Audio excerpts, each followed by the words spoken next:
Bienvenue sur Alcara. Nous recevons le président du Niger, son Excellence, M. Mahamadou Issoufou, à l'occasion de sa venue à Paris.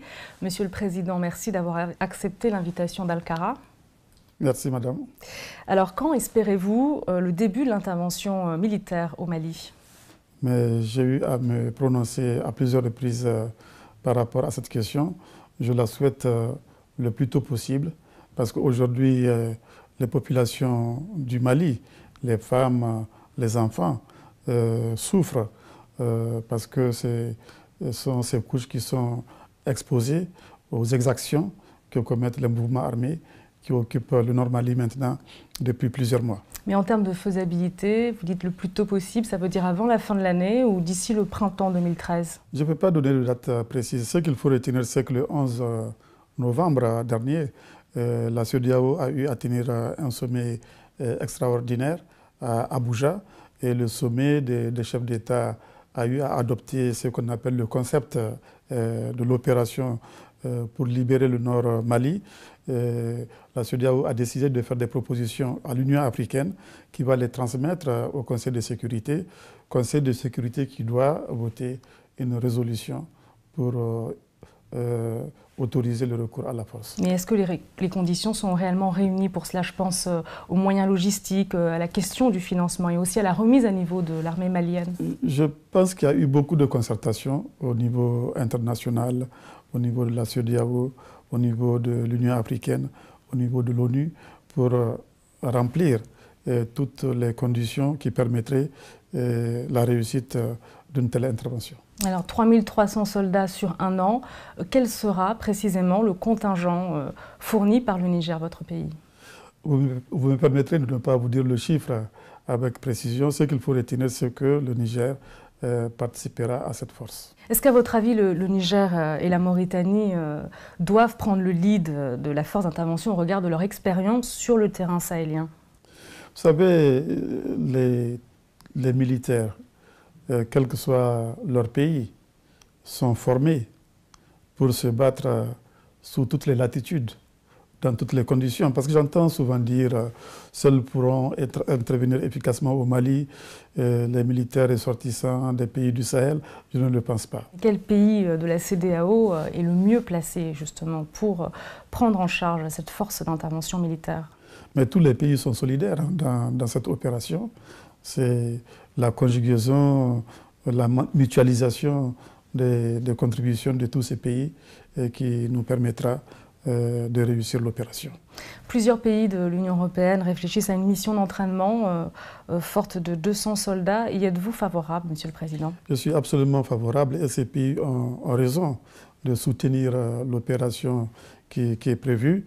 J'ai coutume de citer quelqu'un qui, il y a longtemps, avait dit qui tient l'Afrique tient l'Europe.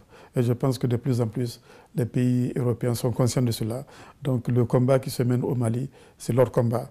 Les menaces contre lesquelles on se bat, c'est aussi des menaces contre lesquelles ils doivent se battre. La question du Mali, je l'ai souvent dit, est une question de sécurité intérieure pour nous tous, Africains comme Européens. Auriez-vous souhaité une implication plus importante des pays européens, de la France par exemple?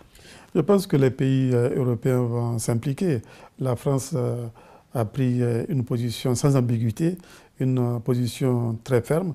Et je suis totalement satisfait de la vision que la France a de la solution pour libérer le Nord Mali.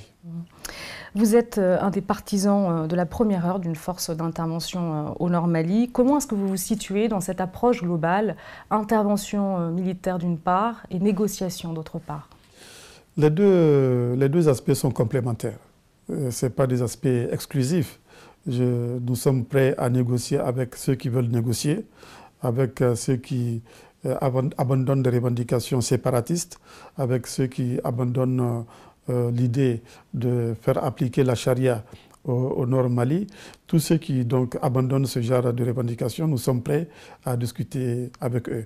Mais nous savons aussi qu'il y a des mouvements armés irréductibles, il y a des terroristes, il y a ceux qui animent le crime organisé.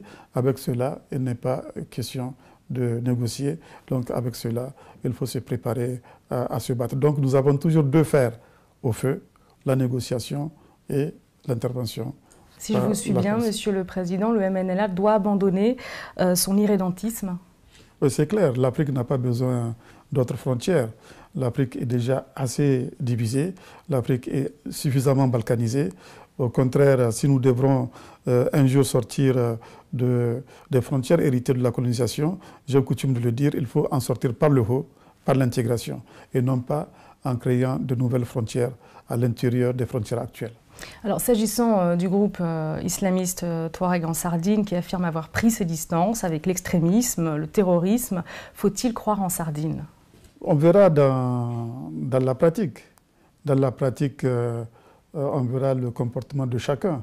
Mais on ne peut que se féliciter si des mouvements comme ça se démarquent du terrorisme, se démarquent du djihadisme.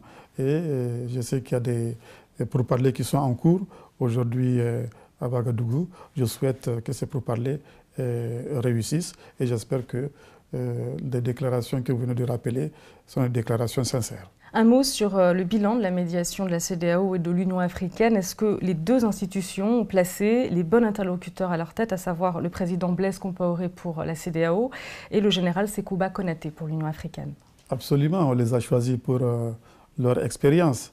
On les a choisis pour leur savoir-faire. Si je prends un exemple, celui du président burkinabé, il a joué un rôle très important dans beaucoup de médiations par le passé.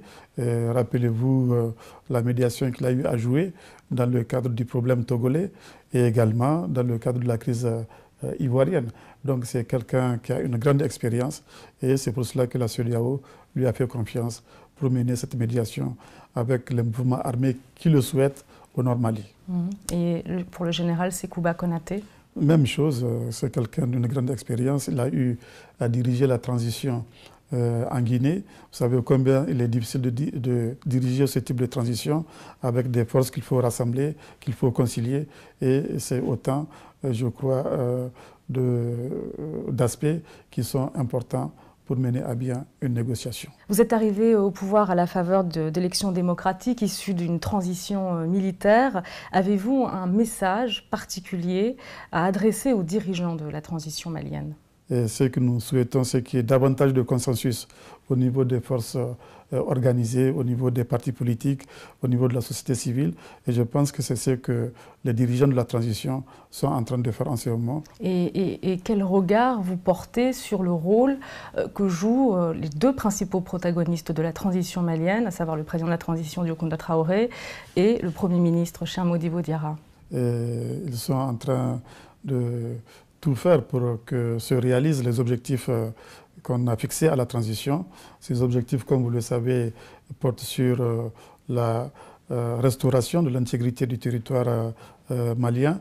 Et une fois que l'intégrité du Mali aura été restaurée, il s'agit d'organiser des élections libres et transparentes au Mali.